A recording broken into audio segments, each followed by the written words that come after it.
YouTube channel Atik 83 math হতে স্বাগত জানাচ্ছি। আমি আতিকুর রহমান। আলোচনা করছি অনার্স তৃতীয় বর্ষের অ্যাবস্ট্রাক্ট এলজেব্রা বইয়ের অধ্যায় হোমোমরফিজম অ্যান্ড আইসোমরফিজম। এই অধ্যায় হতে প্রশ্ন, গ্রুপের জন্য দ্বিতীয় সমচিত্রণ উপপাদ্য বর্ণনা ও প্রমাণ করো। গ্রুপের জন্য দ্বিতীয় সমচিত্রণ উপপাদ্য বর্ণনা করো। এইভাবে আসতে পারে, অন্যভাবে আসতে পারে। দেখো, এইভাবে আসতে পারে যে বর্ণনা দ্বিতীয় সমচিত্রণ উপপাদ্যটা কি, এটা বর্ণনা আকারে দেওয়া থাকতে পারে। দেখো, যদি এইচ কে এর উপসেট হয়, এইচ হচ্ছে কে এর উপসেট হয় এবং এইচ কে উভয়েই, আবার এইচ এবং কে উভয়েই জি এর নরমাল উপগ্রুপ হয়, তাহলে নরমাল উপগ্রুপ নিয়ম হচ্ছে যদি এরকম জি, এটা কত বলতো কে জি এর নরমাল উপগ্রুপ হয়, তবে জি তবে হচ্ছে কত বলতো জি স্ল্যাশ কে এরকম সমান এখানে জি বাদ এইচ, এরকম কত বলতো কে বাদ এইচ, এরকম হবে। এটা প্রমাণ করতে হবে, এটা দ্বিতীয় সমচিত্রণ উপপাদ্য। তাহলে এটা প্রমাণের জন্য আমাদের যেটা প্রয়োজন প্রমাণ। দেখো, প্রথমে প্রমাণ, যেহেতু এইচ কে এর উপগ্রুপ অবশ্যই উপসেট এবং এইচ কে উভয়ই জি এর নরমাল উপগ্রুপ, অতএব কে এর নরমাল উপগ্রুপ এইচ। কারণ কে এখানে বড়, এইচ ছোট, তার মানে এইচ নরমাল, কেও নরমাল, তাহলে কে এর উপসেট হচ্ছে এইচ, তাহলে কে এর একটি নরমাল উপগ্রুপ হচ্ছে এইচ।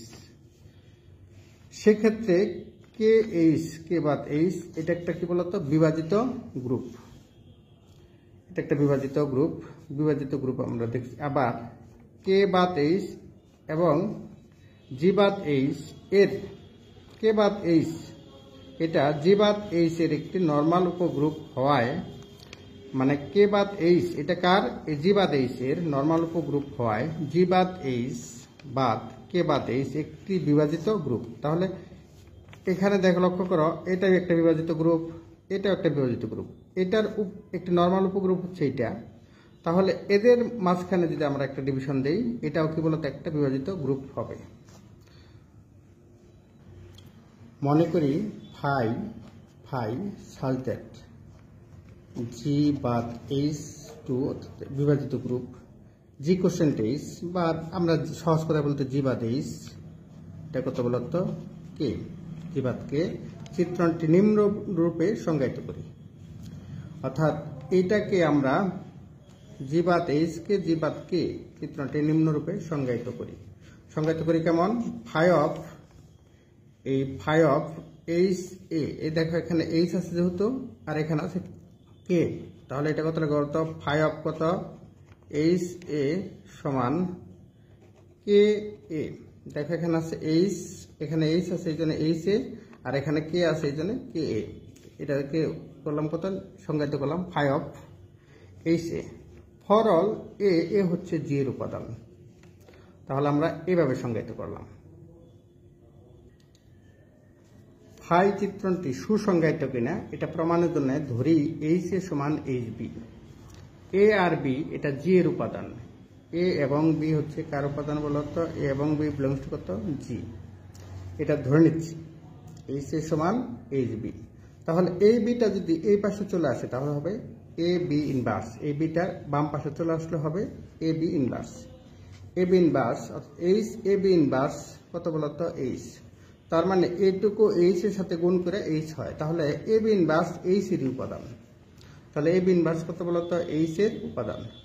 তাহলে এ বি ইনভার্স যদি এইচ এর উপাদান হয়, আমরা পেয়েছি যে এইচ কে এর একটা উপগ্রুপ, তাহলে এটা কিন্তু এ বি ইনভার্স এইচ এর উপাদান হওয়ায় এ বি ইনভার্স কে এর উপাদান হবে। আমরা জানি যে একটি উপজেলার যত লোক আছে সকলেই ওই জেলার লোক, এখানে এটাকে জেলা ভাবতে পারি, এটাকে উপজেলা ভাবতে পারি, এরকম পেয়ে যাচ্ছি। এখন এখন উভয় পাশে যেটাকে কে দ্বারা গুণ করে দিই, তাহলে কে এ বি ইনভার্স সমান কত, কে কে বি ইনভার্সে এই বি ইনভার্স যদি ডান পাশে নিয়ে যাই, বি ইনভার্সকে ডান পাশে নিয়ে যাচ্ছি। দেখো তাহলে বি ইনভার্সটা হবে কত বলতো, এখানে কত হবে, কে এ সমান কে বি, কে সমান কে বি। তাহলে দেখো কে সমান কে বি, তাহলে আমাদের এই চিত্রটি সুসংজ্ঞায়িত। দেখো এখানে লেখা আছে কত বলতো, এখানে কে সমান এইচ এ সমান যদি এইচ বি হয় তাহলে পাচ্ছি কত, কে সমান কে বি, তাহলে এটা সুসংজ্ঞায়িত। এইচ সরি এটা কত বলতো, এইচ এখানে কত, এইচ এ সমান এইচ বি, তার মানে কে সমান কে বি, তাহলে এটা সুসংজ্ঞায়িত। এবার আমরা দেখাবো সুসংজ্ঞায়িত আমাদের প্রমাণিত হলো। এবার দেখাবো যে এটা অনুচিত্রণ কিনা। অনুচিত্রণ হওয়ার জন্য যেটা প্রয়োজন, অনুচিত্রণ হওয়ার জন্য যেটা প্রয়োজন সেটা হচ্ছে যে সরি এফ দ্বারা যদি বলি, এফ অফ এ বি সমান কত হয় বলতো, F of A into F of B. এখানে যেহেতু এফ ফাংশন নয়, এটা হচ্ছে ফাই ফাংশন, তাহলে প্রমাণ করতে হবে ফাই অফ কত বলতো, এ বি সমান phi of A phi of B. তাহলে দেখি এটা হয় কিনা। দেখো এখানে ফাই এ বি না যে এখানে কথা হচ্ছে বলতো, ফাই এর ফাংশন হচ্ছে কত, এইচ এ, তাহলে H A into H B. এখন দেখো ফাই অফ এইচ কমন নিলাম, এই যে এইচ কমন নিলাম, তাহলে কত হয়, H A into B, H A into B A B. তাহলে দেখো এটাকে আমরা লিখতে পারি এইচ অফ এ বি। লক্ষ্য করো এখানে কিন্তু ছিল এইচ এ থাকলে কে হয়, তাহলে এইচ এ বি থাকলে কে এ বি হবে। এখানে যদি এ বি হয় তাহলে এখানে কত বলতো, কে এ বি। দেখো এখানে কত, কে A B, K A B, K A B কে এইভাবে লেখা যায়, কে এ ইন্টু কত বলতো, কে বি, কে বি, কে ইন্টু কে বি। আবার কে এ, আবার দেখো আমরা সংজ্ঞায়িত করছিলাম কিন্তু এইভাবে, ফাই অফ কত বলতো, এইচ এ সমান কে এ। তাহলে এই ক্ষেত্রে লেখা যায় কে সমান লেখা যায় কত, কে সমান লেখা যায় phi of H A, phi of H A, আর কে বি সমান লেখা যায় ফাই অফ এইচ বি। তাহলে আমাদের অনুচিত্রণের যে নিয়মটা, এই যে নিয়মটা, এই নিয়মটা কিন্তু ফুলফিল হলো। সুতরাং ফাই একটি অনুচিত্রণ। হ্যাঁ, এখন প্রমাণ করতে হবে এই অনুচিত্রণটি সার্বিক কিনা, অর্থাৎ এখানে সমচিত্রিক হওয়ার জন্য দুইটা শর্ত প্রযোজ্য। একটা হচ্ছে অনুচিত্রণ হতে হবে, আর একটা হচ্ছে সার্বিক হতে হবে। আর যেহেতু আমরা ফাংশনটা ধরে নিয়েছি, সেই ফাংশনটা মানে এখানে সুসংজ্ঞায়িত কিনা সেটা আমরা প্রথমে প্রমাণ করলাম। এই যে এখানে প্রমাণ করেছি সুসংজ্ঞায়িত, এখানে প্রমাণ করেছি কত বলতো, সুসংজ্ঞায়িত। পরে প্রমাণ করলাম ফাই অনুচিত্রণ। এখন প্রমাণ করব চিত্রণটি সার্বিক। সার্বিক প্রমাণ করার জন্য ধরি কে এ বিলংস টু কত বলতো, জি স্ল্যাশ কে। তাহলে কে এটা, তাহলে কত বলতো, এইচ এ, কারণ কে এর উপসেট হচ্ছে এইচ, কে এর উপসেট এইচ। তাহলে যদি কে যদি জি, কে এ যদি এখানে কত এইচ, কে যদি জিকের মধ্যে থাকে তাহলে কিন্তু এই জিকের মধ্যে থাকবে এইচ এ, এটাও কোথায় বলতো, জি স্ল্যাশ কে এর মধ্যে থাকবে, এরকম থাকবে, বিদ্যমান থাকবে যেন ফাই অফ এইচ এর সমান কে হয়। হ্যাঁ, যা নির্দেশ করে ফাই ফাংশনটি সার্বিক। তাহলে আমাদের সার্বিকের প্রমাণটাও হয়ে গেল। তাহলে প্রথমে প্রমাণ করলাম কত, অনুচিত্রণটি সুসংজ্ঞায়িত, তারপর অনুচিত্রণ, আর হচ্ছে কত, সার্বিক। এখানে ফাই এর কার্নেল কে বাদ এইচ, এখানে জি বাদ কে এর অবেদক কে, জি বাদ কে এর অবেদক হচ্ছে কত, কে। তাহলে দেখো অতএব কার ফাই সমান, এটা কিন্তু সংজ্ঞা, কার ফাই সমান কত, H X belongs to G বাদ H such that phi of H X সমান কে।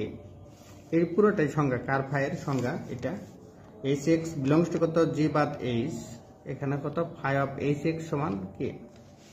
ধরি এইচ এক্স কার ফাইয়ের একটা উপাদান, তাহলে আমরা ধরতে পারি কত বলতো ফাই অফ এইচ এক্স সমান কত কে।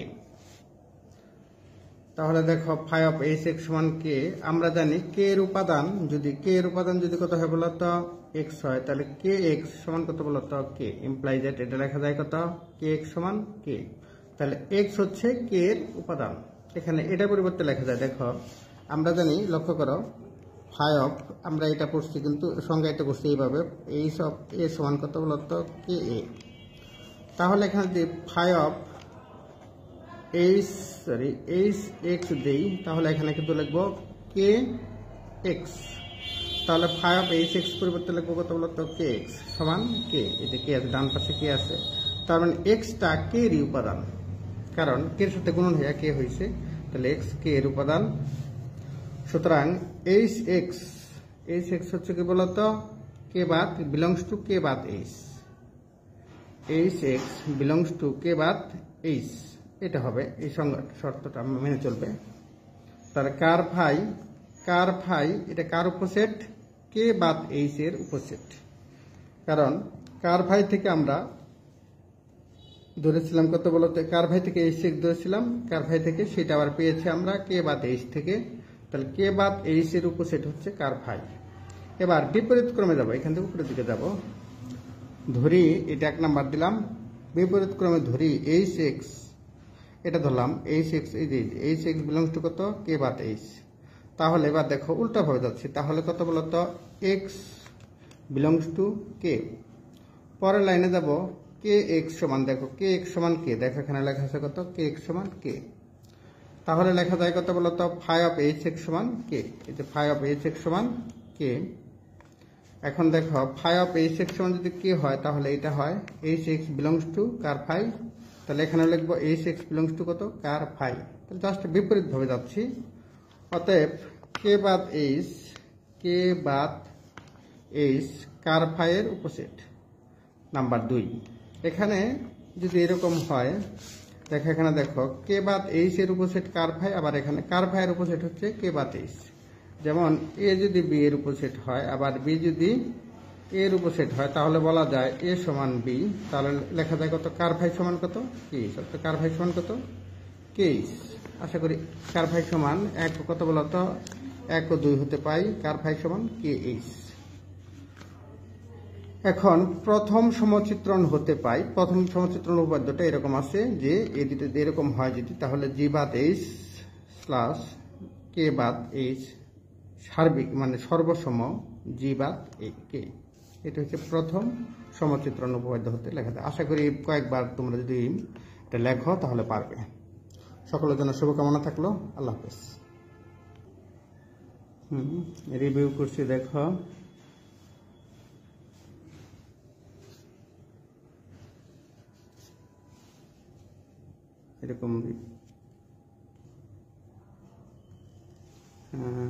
এরকম অনুচিত্রণ, ফাই অনুচিত্রণ, তারপরে হচ্ছে ফাই সার্বিক, ফাই এর কার্নেল, এটা উপসেট হয়ে গেছে বিপরীত ক্রমে ধরে, এবং সর্বশেষ প্রথম সমচিত্রণ উপপাদ্য হতে এটা পেয়েছি। সকলের জন্য শুভকামনা, আল্লাহ হাফেজ। প্রিয় শিক্ষার্থীবৃন্দ, আসসালামু আলাইকুম। ইউটিউব চ্যানেল আতিক 83 ম্যাথ হতে স্বাগত জানাচ্ছি, আমি আতিকুর রহমান। আলোচনা করছি অনার্স 3য় বর্ষের অ্যাবস্ট্রাক্ট এলজেব্রা এর অধ্যায় হোমোমরফিজম অ্যান্ড আইসোমরফিজম অধ্যায় হতে কেইলির উপপাদ্য। এটা কিন্তু খুব আসে, একটু বড়, তবে সহজ, কঠিন না উপাদ্য। প্রশ্ন হচ্ছে প্রশ্ন থেকে এরকম, কেইলির উপপাদ্যটি বর্ণনা সহ প্রমাণ করো, অথবা এরকম দেওয়া থাকে প্রত্যেক সসীম গ্রুপ একটি বিন্যাস গ্রুপের সাথে সমচিত্রিক। সমচিত্রিক হওয়ার জন্য যেটা যেটা প্রয়োজন, প্রথমে সুসংজ্ঞায়িত হতে হবে, এক হতে হবে, সার্বিক হতে হবে, তারপরে আমরা অন্যান্য দেখাচ্ছি পর্যায়ক্রমে। প্রথমে দেখো প্রমাণ, ধরি জি একটা গ্রুপ, সেই গ্রুপে A1 সমান ই মানে অবেদক, A2 A3 A4 AN, তার মানে এখানে n সংখ্যক উপাদান আছে। একটি সসীম গ্রুপ যার ক্রম n, উপাদান সংখ্যা ক্রম বলে, এবং অবেদক ই। এখন জি এর কোন ইচ্ছাধীন উপাদান এ, যে কোনো এখানকার যে কোনো একটা উপাদান এ হলে নিম্নের, তাহলে দেখো এ হলে নিম্নের এফ অফ এ কত বলতো F A such that G2 জি অনুচিত্রণটি বিবেচনা করি, এটা বিবেচনা করি বা ধরি, যেখানে এটা কিন্তু ধরে নিচ্ছি এফ এ এক্স সমান এ এক্স, এটা কিন্তু ধরে নিলাম এফ এ এক্স সমান এক্স, তাহলে A X X for all X belongs to G. এখন দেখো অনুচিত্রণটি এক এক কিনা, এক এক যদি হয় তাহলে যদি এফ অফ এক্স সমান কত বলতো এফ অফ এ ওয়াই হয়, তাহলে এ এক্স সমান এক্স, তাহলে এ এক্স সমান হবে এখানে কত বলতো এক্স, এ ওয়াই সমান হবে কত বলতো এ ওয়াই। হ্যাঁ, যেখানে এক্স ওয়াই বিলংস টু কত জি এর উপাদান, তাহলে আমরা পাই এফ অফ এ এক্স সমান এফ অফ এ ওয়াই, যেটা ধরে নিছি। এই ক্ষেত্রে লেখা যায় কত বলতো এক্স সমান কত এ ওয়াই। এবার এ যদি বাদ দিই উভয়পাশ থেকে, তাহলে এক্স সমান কত বলতো ওয়াই, অর্থাৎ এফ অফ এ, এবার যদি আমরা এটা বাদ দিই এফ অফ এ অনুচিত্রণটি এক এক, আমাদের প্রথম প্রমাণিত হয়ে গেল। এবার দেখি অনুচিত্রণটি সার্বিক কিনা। এফ এ অনুচিত্রণটি সার্বিক কিনা এটা প্রমাণ করতেছি। ধরি এক্স বিলংস টু জি, তাহলে A inverse x belongs two কত বলতো জি, কারণ এ জি এর উপাদান, এক্স ও জি এর উপাদান। এ যদি জি এর উপাদান হয়, এ হচ্ছে কত বলতো জি এর উপাদান, তাহলে এ ইনভার্সও কিন্তু জি এর উপাদান হবে।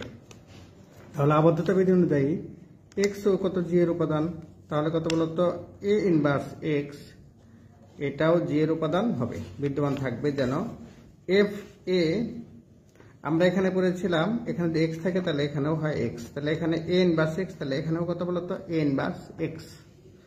তাহলে দেখো এখানে এ ইনভার্স এক্স পরের লাইনে লেখা যায়, তাহলে এই লাইনে লেখা যায় কত বলতো, এই লাইনে লেখা যায় এ ইনভার্স এক্স সমান, এটা লেখা যায় আর কি। লক্ষ্য করো এখানে ছিল এরকম A inverse x, A inverse x একত্র করলাম, একটা আরেকটা বিপরীত, তাহলে এটা মান হবে কত বলতো ই, এখানে হচ্ছে কত এক্স, তাহলে ই এক্স, ই হচ্ছে অবেদক উপাদান, তাহলে এক্স এর সাথে গুণ করলে এক্স ই হবে এক্স। অতএব এফ অফ এ হচ্ছে কত বলতো এফ এ সার্বিক, তাহলে আমাদের সার্বিক প্রমাণিত হলো। এবার ধরি জি ড্যাশ সমান F A such that a belongs two কত জি, সেটটি n সংখ্যক বিন্যাস সম্বলিত একটি সেট। এখন আমরা প্রমাণ করব যে n সংখ্যক উপাদানের সাথে বিন্যাসিত হয়, করব যে জি ড্যাশ বিন্যাসের গুণন সাপেক্ষে একটি গ্রুপ, এ জি ড্যাশ বিন্যাসের গুণন সাপেক্ষে জি ড্যাশের কথা বলা হচ্ছে, কিন্তু এটা একটা গ্রুপ। ধরি F of F A F B এটা হচ্ছে জি ড্যাশের উপাদান, যেখানে এ বি জি এর উপাদান। তাহলে আমরা গ্রুপের হচ্ছে চারটা শর্ত: আবদ্ধতা বিধি, সংযোজন বিধি, অবেদকের অস্তিত্ব বিধি, বিপরীতকের অস্তিত্ব বিধি।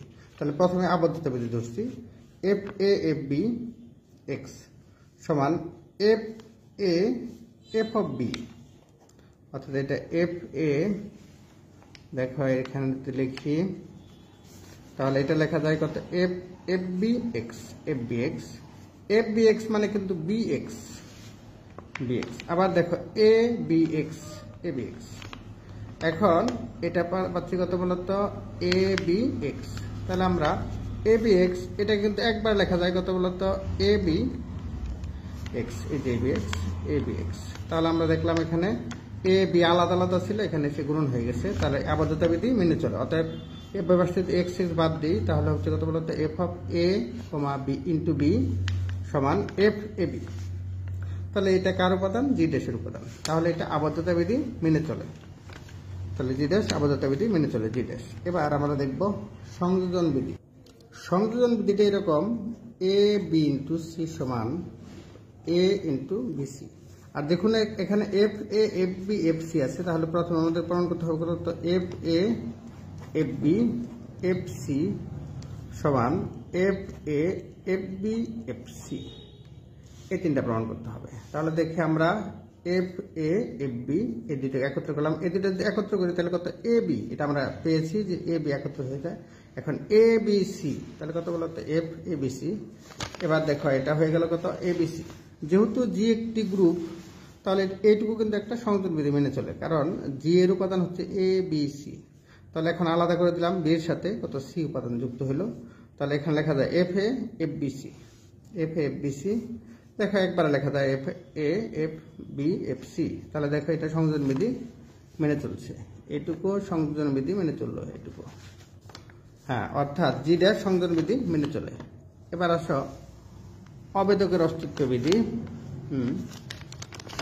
তাহলে অবেদকের অস্তিত্ব বিধি, অবেদকের অস্তিত্ব বিধি যেহেতু জি এর অবেদক ই স্পষ্টতই, তাহলে এফ ই জি ড্যাশের উপাদান।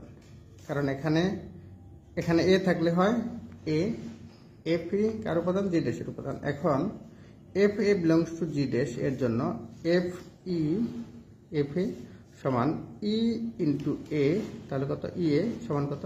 এফ এ। আমরা অনুরূপভাবে আবার উল্টাভাবে নিতে পারি, এ আগে নিয়েছি, এখন কত? এ আগে নিলাম, ই পরে নিলাম, এ আগে ই পরে। তাহলে ই এ মানে কত বলতো? ই এ অবেদক উপাদান ই, তাহলে কত? এ। আমরা 3, 4 পেয়ে যাচ্ছি। তাহলে আমরা বলতে পারি 3 আর 4 থেকে বলতে পারি কত?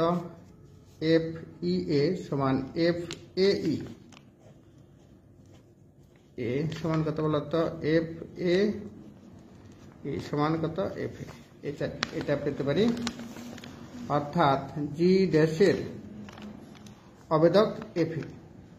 এবার বিপরীতকের, হ্যাঁ এটা পেয়ে যাচ্ছি। এবার দেখি আমরা বিপরীত অবেদক পেলাম, এই যে অবেদকের অস্তিত্ব বিধি পেলাম। এবার আমরা বের করব বিপরীতকের অস্তিত্ব বিধি। বিপরীতকের অস্তিত্ব বিধি, তার মানে এ এর বিপরীত হচ্ছে এ ইনভার্স। যেহেতু এ জি এর উপাদান, অবশ্যই জির মধ্যে একটা গ্রুপ এ ইনভার্স আছে। তাহলে এখন নিচ্ছে কত বলতো? F A inverse. ফলে এফ এ ইনভার্স জি ড্যাশের মধ্যে আছে।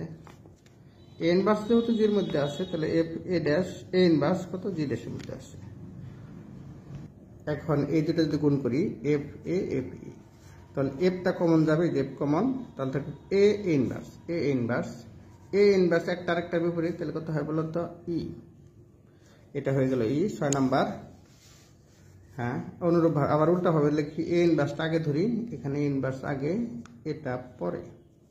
তাহলে দেখো A inverse, A inverse A, inverse A, তাহলে এ ইনভার্স এ মানে কত? ই। তাহলে এটা 6, 5 ও 6 হতে পাই, 5 ও 6 হতে পাই কত? এটা সমান এফ ই সমান এটা, এটা এফ কত বলতো? এটা কত? এফ কত? এ। এরকম পাচ্ছি পরটা। ফলে আমরা এই যে এফ কত বলতো? তাহলে এফ এ হচ্ছে কার বিপরীত? এফ এ এর। এফ এ ইনভার্স সমান কত? এফ এ ইনভার্স, মানে এই পুরোটার ইনভার্স হচ্ছে কত বলতো? এফ ইনভার্স কার উপাদান? জি ড্যাশের উপাদান। অতএব জি ড্যাশ বিন্যাসের গুণন সাপেক্ষে একটি গ্রুপ। অর্থাৎ জি ড্যাশ সকল শর্ত মেনে চলছে, আবদ্ধতা বিধি মেনে চলছে, সংযোজন বিধি, অবেদকের অস্তিত্ব বিধি, বিপরীতকের অস্তিত্ব বিধি, 4টা শর্ত মেনে চলছে। তাহলে জি ড্যাশ একটি কি বলতো? গুণন সাপেক্ষে একটি গ্রুপ। ধরি ফাই, যদি কত বলতো? ফাই such that জি থেকে জি ড্যাশ চিত্রণটি ফাই এ সমান F A for all A belongs to G দ্বারা সংজ্ঞায়িত। তাহলে আমরা পাচ্ছি কত? ফাই এ সমান এফ এ, এটা ধরে নিচ্ছি। তাহলে দেখো ফাই একটু অনুচিত্রণ, অনুচিত্রণ হবে আর ধরবো সার্বিক প্রমাণ করব। তাহলে অনুচিত্রণ যদি হয় ফাই অফ কত বলতো? A B. তাহলে এখানে যদি এ বি দাও, ফাই অফ কত? এ বি, তাহলে এখানেও কিন্তু কত? এফ অফ এ বি হয়। এফ অফ এ বি মানে কত? এফ অফ এ আর এফ অফ কত? B, F B. এই যে এফ এ এফ বি। তাহলে এফ এ মানে কত বলতো? ফাই এ, কারণ আমরা এটা ধরেছি এফ এ সমান ফাই এ। তাহলে এফ বি হইলে phi B, F B phi B. তাহলে আমরা এটা সমান কত? এটা পাচ্ছি। এটা অনুচিত্রণ পেয়েছি। এবার সমচিত্রিক এটা প্রমাণ করব। সমচিত্রিক এটা প্রমাণ করার জন্য ধরি ফাই এর সমান কত বলতো? Phi B. Phi A, phi এর সমান যদি এফ এ হয়, তাহলে ফাই বি সমান F B, F A F. F উভয় পাশে এক্স নিলাম, এই যে এক্স এক্স। এখন দেখো এক্স যদি নেই তাহলে A X X B X B X, তাহলে আমরা এটা পেয়ে যাচ্ছি এক্স সমান কত বলতো বি এক্স। এক্স এক্স যদি বাদ দিই তাহলে এ সমান কত বি, তাহলে আমাদের কিন্তু এক এক প্রমাণিত হয়ে গেল। এখন সার্বিক প্রমাণ করব ফাই চিত্রণটি ধরি phi A F A belongs to G dash, তাহলে এ জি ড্যাশের উপাদান বিদ্যমান যেন ফাই অফ এ সমান এফ এ, অতএব ফাই একটি সমচিত্রণ, ফলে জি সমচিত্রিক, জি হচ্ছে সমচিত্রিক কার সাথে জি ড্যাশের সাথে। কেলের উপপাদ্যটি আবার রিভিউ করছি। প্রশ্ন কেলের উপপাদ্যটি প্রমাণ করো, অথবা এইভাবে আসতে পারে যে প্রমাণ করে যে প্রত্যেক সসীম গ্রুপ একটি বিন্যাস গ্রুপের সাথে সমচিত্রিক। তাহলে এটা প্রমাণ করার জন্য প্রথমে ধরতে হবে, দেখো প্রমাণ এরকম ধরেছি, জি গ্রুপ ধরেছি, সসীম গ্রুপ এন অবেদক এরকম ধরলাম। তারপরে অনুচিত্রণটি এক এক প্রমাণ করলাম, এক এক। তারপর প্রমাণ করেছি সার্বিক, সার্বিক প্রমাণ করলাম। তারপর প্রমাণ করলাম কত বলতো আবদ্ধতা বিধি, আবদ্ধতা বিধি মেনে চলে। সার্বিক প্রমাণ করার পরে আমরা দেখব জি ড্যাশ একটা গ্রুপ কিনা, জি ড্যাশ এটা প্রমাণের জন্য জি ড্যাশকে আমরা আবদ্ধতা বিধি মেনে চলে। তারপরে আছে সংযোজন বিধি মেনে চলে, সংযোজন বিধির পরে আছে কত অবেদকের অস্তিত্ব বিধি মেনে চলে। তারপর বিপরীতকের অস্তিত্ব বিধি প্রমাণ করব, বিপরীতকের অস্তিত্ব বিধি প্রমাণ করলাম এটা। তারপরে হচ্ছে ফাই, এবার একটা সংজ্ঞায়িত করব ফাই এ, মানে জির সাথে জি ড্যাশের সম্পর্ক তৈরি করব। সেই সম্পর্ক কার মাধ্যমে? ফাইয়ের মাধ্যমে। ফাই একটা নতুন ফাংশন, সেই ফাই দেখব অনুচিত্রণ হয় কিনা, আর হচ্ছে এক এক হয় কিনা, এক এক। এখন দেখো সার্বিক হয় কিনা, দেখলাম এটা সার্বিক হয়েছে। সুতরাং জি, হ্যাঁ জি এটার সাথে কত সমচিত্রিক জি ড্যাশ, অর্থাৎ গ্রুপ বিন্যাস গ্রুপের সাথে সমচিত্রিক। আশা করি তোমরা বুঝতে পারছো। এটা কিন্তু মনে করো 100% কমন, এটা প্রতি মানে 1 বছর পর করে আসে। যা হোক, সকলের জন্য শুভকামনা রইল। আল্লাহ হাফেজ।